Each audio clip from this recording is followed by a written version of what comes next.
One small step for man, one giant leap for mankind.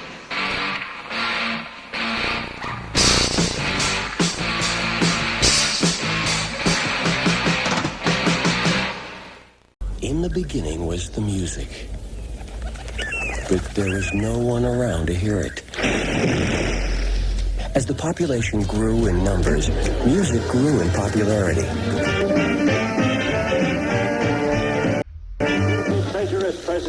Man invented the radio and the phonograph. High fidelity made quite a splash. But it was full stereo sound that made the explosion.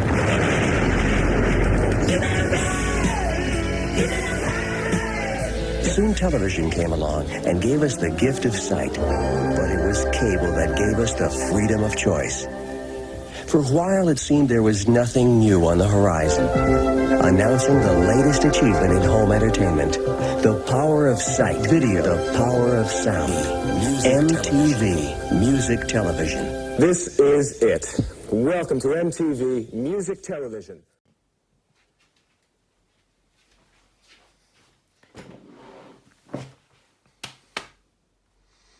Olá, bem-vindos ao canal Nome Omitido. Eu por agora prefiro manter o meu nome omitido.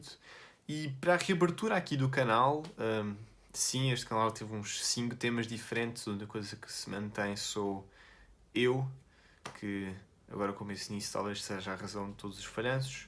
Mas sendo esta a tentativa definitiva ou não, eu ainda preciso de um tema interessante para o vídeo. Por isso, depois de muito pensar e deliberar, eu acho que a melhor maneira de eu conseguir ficar nas tendências é de fazer um vídeo sobre programas de televisão feitos já há 20 anos e que passavam em um canal de TV que a maioria das pessoas hoje não conhece. Sim, eu acho que vou fazer exatamente isso. Em 1 de agosto de 1981 é criado um dos canais de TV mais populares de todos os tempos, a MTV, Music Television. O canal passava música, obviamente, e é facilmente um dos maiores ícones da cultura pop a sair dos anos 80. Foi realmente revolucionário. Na parte de música o impacto foi gigantesco.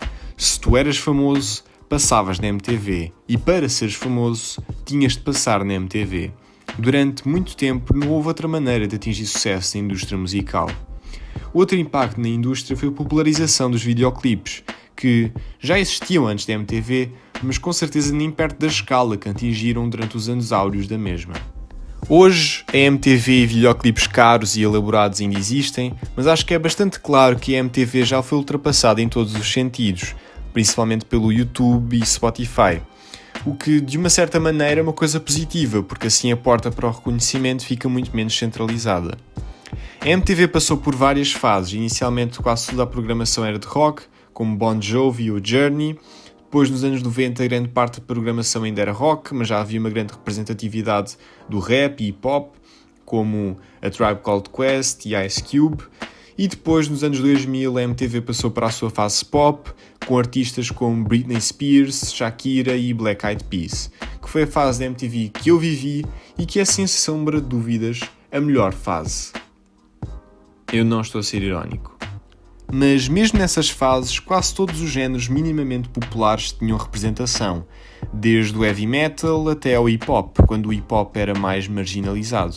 E vários outros géneros tinham programas próprios muito populares e foram a porta de entrada para muitas pessoas a esses géneros musicais. Ok, mas chega de falar de música, já que esse não é exatamente o tema do vídeo. Vamos ao invés de falar dos programas da MTV, que também davam muita fama ao canal e ajudavam a estabelecer a MTV como pop, mas também super rebelde e subversiva. Mesmo que hoje nós olhemos para as coisas que passavam na MTV e não achemos nada de mais, principalmente em termos de uso de violência e uso de linguagem inapropriada, mas para a época estes programas foram extremamente transgressores. E entre todos os programas que passaram na MTV, existem 3 que se destacam dentre os demais. São os que mais impactaram a cultura pop em termos gerais e são provavelmente as primeiras coisas que nos vêm à cabeça quando nós pensamos em MTV. E esses 3 programas são, claro, Beavis and Butthead, ícones da MTV dos anos 90 em geral, Jackass, uma das maiores sensações a sair da TV, e The Tom Green Show, que revolucionou a maneira de se fazer humor em quase todos os mídia. Porém, antes de começar o vídeo, vou-vos pedir para subscreverem, darem um like no vídeo e compartilhar com os vossos amigos, grupos de cultura pop ou coisas parecidas. Isso ajudaria muito. Mas agora, sem mais delongas, vamos para o vídeo.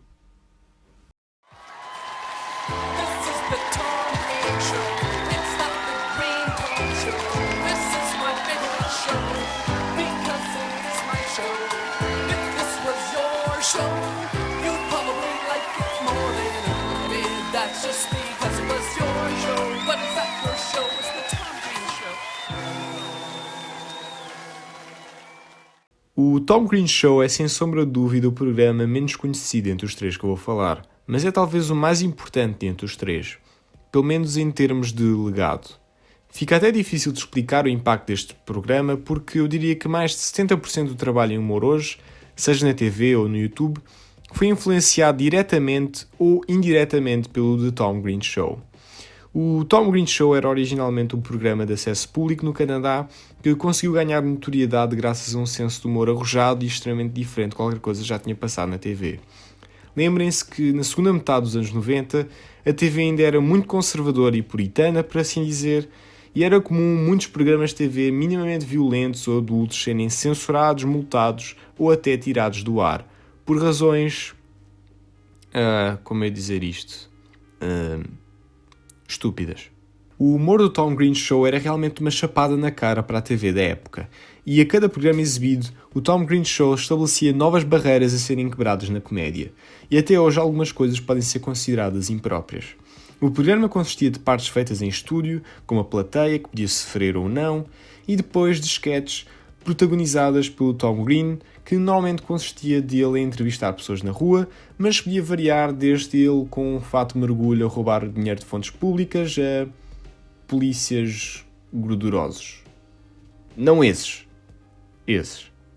Os meus episódios favoritos são os 2 onde ele leva toda a plateia para casa do autocarro e depois invade as casas dos membros do público, acordando as famílias de toda a gente. Eu sei que parece mau, mas acredita, é uma das coisas mais engraçadas que existe. Aliás, em todos estes programas de humor edgy e com pessoas reais, desde o Eric Andre até o Filthy Frank, tu vês mais do que uma vez que o limite foi ultrapassado e que já não tem mais piada. Mas no Tom Green Show, que tem o equivalente a horas de segmentos passados na rua, tu só vês essa linha ser cruzada uma vez no segmento Bingo As His Name O, onde tu vês que o Tom Green estragou o dia de todas aquelas idosas que só queriam jogar bingo. A propósito, já que falamos nisso, eu vou aqui só dar a minha maior crítica ao programa.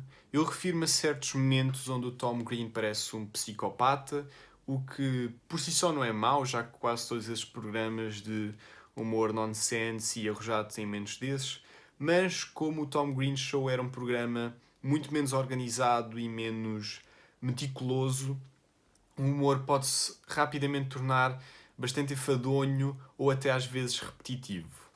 Mas isso é mais do que perdoável, já que o Tom Green construiu o programa praticamente do zero e todas essas obras inovadoras têm o mesmo problema, não existem bases suficientes e assim comete-se erros. Mas, como os fãs do Tom Green Show gostam de dizer, o Tom Green Show andou para que programas como o Tim and Eric, Space Ghost e Eric Andre Show voassem. Mas dito isso, se alguém perguntar se o programa envelheceu bem ou não, eu teria de dizer que envelheceu bem. Obviamente que o humor não continua tão fresco e original como antes, mas considerando certos segmentos e certas sketches, eu acho que o facto de nós hoje não acharmos aquilo completamente ofensivo, vergonha alheia ou só de mau gosto já é uma vitória. Não sei se vocês sabem, mas o humor é uma das coisas que envelhece mais rápido e pior, por isso, mesmo não seja tão engraçado e chocante como era antes, já que a comédia mudou imenso em 20 anos, eu ainda me consegui divertir imenso e já é um dos meus programas de humor preferidos. O programa teve 3 temporadas na MTV e conseguiu bastante sucesso, principalmente entre os mais jovens, Infelizmente, o programa teve o seu trágico fim em março de 2000, quando Tom Green foi diagnosticado com cancro testicular. Ele ainda voltou para fazer mais um episódio, o famoso Cancer Special, que, acreditem ou não, é um dos mais engraçados, e que eu acho que é a prova de que o Tom Green tem imenso talento e que faz literalmente tudo pela comédia. Em 2008, após a recuperação, o Tom Green Show voltou com o nome The New Tom Green Show, porém só durou uns 15 episódios, já que nessa altura o Jackass já dominava a MTV e o programa ficou conhecido principalmente pelos seus momentos de vergonha alheia. Mas acreditem ou não, o programa teve uma terceira reencarnação, com o Tom Green Live, que foi o primeiro programa audiovisual a ser transmitido em direto pela internet, e o programa conseguiu atrair bastante atenção, principalmente de uma malta de um site chamado 4chan, e como devem calcular, não correu nada bem. E pouco tempo depois o programa fez a transição para o podcast. A influência do programa é quase que imensurável. Não só ele foi estabelecendo novos limites a ultrapassar em termos de audacidade e ousadia, como quando a The Bum Bum Song, a.k.a. The Lonely Swedish, atingiu a meta de música mais ouvida nos Estados Unidos, ou quando ele fez uma viagem pelo Canadá com a Monica Lewinsky. Mas também influenciou a estética que os seus sucessores, Tim and Eric Awesome Show, Space Ghost Coast to Coast, The Eric Andre Show e Between Two Ferns, por exemplo, usariam mais tarde para conseguirem, na minha opinião, superar o Tom Green Show.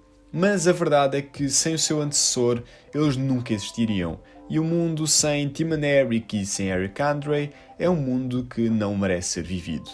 Por isso, só temos a agradecer ao Tom Green por ter ido contra todas as barreiras, principalmente em um tempo onde essas barreiras pareciam mais impenetráveis que nunca. Bum is on the man. It's a lot of fun to put your bum on a man. My bum is on the step. Bum is on the step. Don't fall down the step. You might hurt your bum. Warning. The following show features stunts performed either by professionals or under the supervision of professionals. Accordingly, MTV and the producers must insist that no one attempt to recreate or reenact any stunt or activity performed on this show. Hi, I'm Johnny Knoxville. Welcome to Jackass. 3, 2, 1, bum.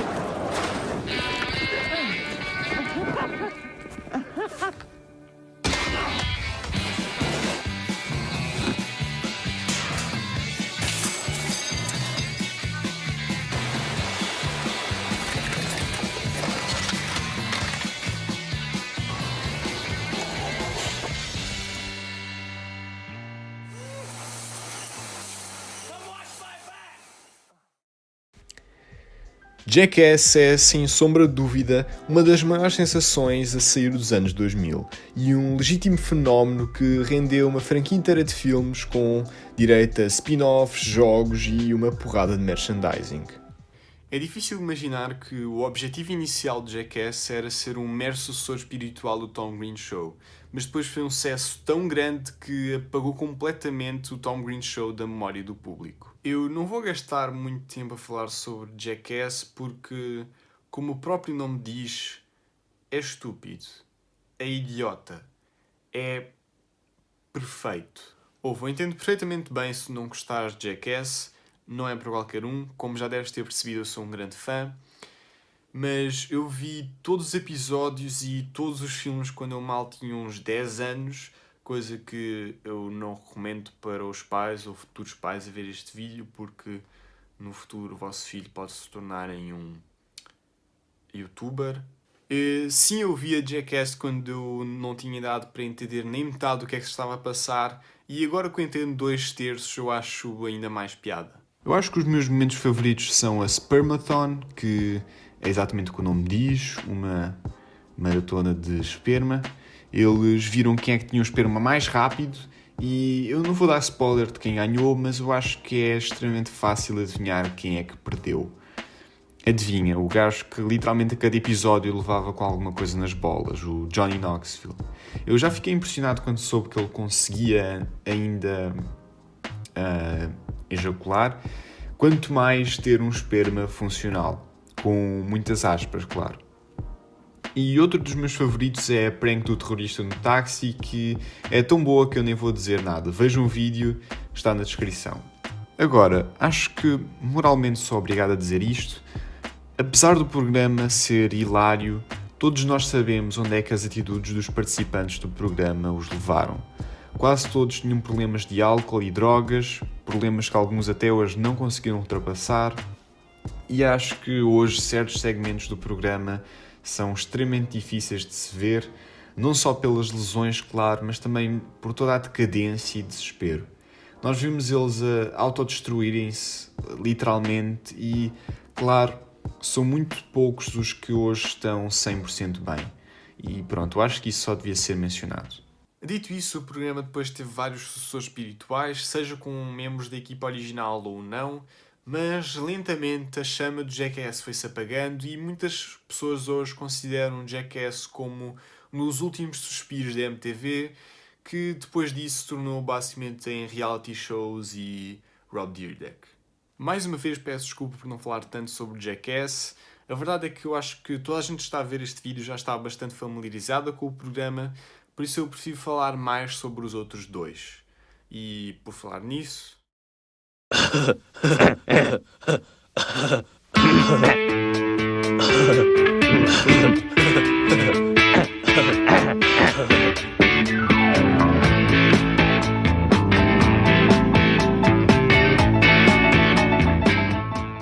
Isto não seria um vídeo sobre os principais programas da MTV se eu não mencionasse, é claro, Beavis and Butt-Head, os mascotes da MTV, símbolos dos anos 90.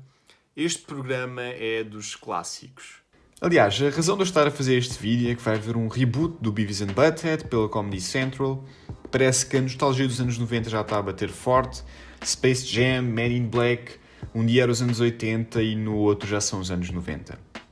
Mas sim, eu não vou dizer que eu estou super animado e que não posso esperar para ver, porque não estou, mas estou bastante curioso para ver como é que eles vão modernizar os personagens, porque eu não consigo lembrar de alguma coisa mais anos 90 do que Beavis and Butt-Head. Mesmo em 2008 a tentativa de ressuscitar o programa falhou, por isso eu não sei como é que eles vão fazer. Eu não consigo ver o Beavis and Butt-Head com smartphones. Mas quem sabe, eles talvez façam aquilo funcionar. Para analisar Beavis and Butt-Head, acho que o contexto é bastante importante. Por isso, no ano em que a série começou, 1993, a animação adulta ou até juvenil era bastante rara.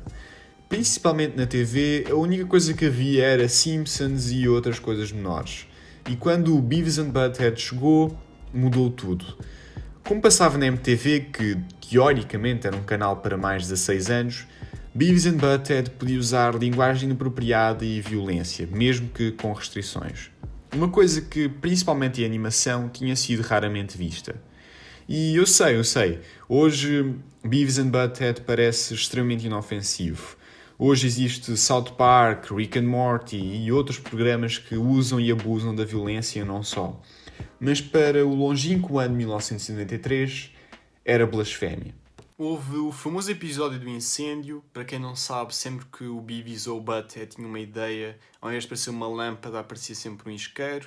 Isso porque os dois personagens eram piromaníacos. E houve um episódio que se focou nessa piromania e, coincidentemente, no mesmo dia em que esse episódio se estreou, uma casa onde vivia uma criança que era fã do Beavis and Butt-Head ardeu. Isso resultou em imensa polémica, o programa esteve a um passo de ser cancelado, porém a consequência final foi da proibição de qualquer referência a fogo. Nós hoje sabemos que a história do incêndio foi uma gigantesca treta. Sim, uma casa ardeu, porém as razões da casa ter ardido não tiveram nada a ver com o programa, já que na casa onde esse suposto fã vivia nem havia uma TV a cabo. Eu não quero inflacionar a influência do Beavis and Butt-Head na animação adulta. Eu acho que a Adult Swim e South Park tiveram um papel bastante maior, mas Beavis and Butt-Head mostrou ao mundo que havia uma procura por uma série de TV de animação para adultos ou jovens adultos.